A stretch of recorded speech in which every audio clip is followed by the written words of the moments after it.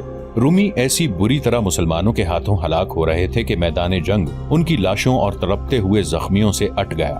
دوڑتے گھوڑے اور پیادے انہیں کچل رہے تھے۔ رومیوں نے اپنے پہلوں کے دستوں کو عام پسپائی کے لیے کہہ دیا۔ مسلمانوں نے تعاقب نہ کیا کیونکہ خالد رضی اللہ عنہ اپنی نفری کو بچانا چاہتے تھے۔ وہ بڑے کوچ کے تھکے ہوئے بھی تھے۔ بچے کچھ رومی دمشق پہنچ گئے اور شہر کے ارد گرد دیوار نے انہیں پناہ میں لے لیا۔ مسلمانوں نے مال غنیمت اکٹھا کیا، عورتوں نے زخمیوں کو اٹھایا اور انہیں مرہم پٹی کے لیے پیچھے لے گئے۔ شہیدوں کی لاشیں ایک جگہ رکھ کر جنازہ پڑھایا گیا اور انہیں الگ الگ قبروں میں دفن کیا گیا۔ خالد رضی اللہ عنہ نے رات وہیں گزارنے کا حکم دیا اور تمام سالاروں کو اپنے پاس بلایا اور انہیں بتایا کہ دمشق کے محاصرے کو کامیاب کرنے کے لیے ضروری ہوگا کہ دمشق کی طرف آنے والے تمام راستوں کی ناکہ بندی کر دی جائے تاکہ دشمن اپنے دمشق کے دستوں کو کمک اور رسد نہ پہنچا سکے۔ خالد رضی اللہ عنہ نے فہل کے قلعے کے قریب پہلے ہی ایک گھڑ سوار دستہ چھوڑ دیا تھا، وہاں سے امداد آنے کی توقع تھی۔ خالد رضی اللہ عنہ نے 2 گھڑ سوار دستے 2 مقامات پر بھیج دیے۔ ان کے لیے حکم تھا کہ ان راستوں سے کمک آئے تو اس پر حملہ کر دیں۔ 20 اگست 634 عیسوی 20 جمادی الاخر 13 ہجری خالد رضی اللہ عنہ نے دمشق پہنچ کر اس شہر کو محاصرے میں لے لیا۔ دمشق کے اندر جو رومی فوج تھی اس کی تعداد 16,000 کے لگ بھگ تھی۔ خالد رضی اللہ عنہ کے لشکر میں 20,000 مجاہدین تھے۔ شہیدوں اور شدید زخمیوں کی وجہ سے تعداد اتنی کم رہ گئی تھی۔ کچھ دستے مختلف مقامات پر رومیوں کی کمک کو روکنے کے لیے بھیج دیے گئے۔ یہ وجہ تھی کہ مجاہدین کی تعداد 20,000 رہ گئی تھی۔ دمشق بڑا شہر تھا، اس کے 6 دروازے تھے اور ہر دروازے کا نام تھا۔ باب الشرق، باب توما، باب حابیہ، باب فرادیس، باب کیسان اور باب صغیر۔ خالد رضی اللہ عنہ نے ہر دروازے کے سامنے 2-2، 3-3 ہزار نفری کے دستے کھڑے کر دیے۔ ہر دروازے کے لیے ایک سالار مقرر کیا۔ رافع بن عمیرہ، عمرو رضی اللہ عنہ بن عاص، شرجیل رضی اللہ عنہ بن حسنہ، ابو عبیدہ رضی اللہ عنہ، یزید رضی اللہ عنہ بن ابی سفیان، جہاں یزید رضی اللہ عنہ کی ذمہ داری میں 2 دروازے دیے گئے۔ زرار بن الازور کو منتخب سواروں کا 2000 نفری کا دستہ اس مقصد کے لیے دے دیا گیا کہ وہ قلعے کے ارد گرد گھومتے پھرتے رہیں اور اگر رومی باہر آ کر کسی دستے پر حملہ کریں تو زرار اس کی مدد کو پہنچے۔ شہر کی دیوار پر رومی کمانے اور برچیاں لیے کھڑے تھے۔ ان میں دوسرے سالاروں کے علاوہ دمشق کے دفاع کا ذمہ دار سالار توما بھی تھا جو شہنشاہ ہرقل کا داماد بھی تھا۔ خالد رضی اللہ عنہ نے حکم دیا کہ رومیوں کے دونوں قیدی سالاروں عزازیر اور کلوس کو آگے لایا جائے۔ دونوں بندے ہوئے لائے گئے، انہیں دیوار کے اتنا قریب لے جایا گیا جہاں وہ دیوار پر کھڑے رومیوں کو نظر آ سکتے تھے۔ کیا تم دونوں اسلام قبول کرو گے؟ خالد رضی اللہ عنہ نے بلند آواز میں پوچھا۔ نہیں، دونوں نے اکٹھے جواب دیا۔ خالد رضی اللہ عنہ نے زرار بن الازور کو آگے بلایا اور کہا کہ انہیں ان کے انجام تک پہنچا دو۔ زرار نے تلوار نکالی اور دونوں کی گردنوں پر ایک ایک وار کیا۔ دونوں کے سر زمین پر جا پڑے، ان کے دھڑ گرے، تڑپے اور ساکت ہو گئے۔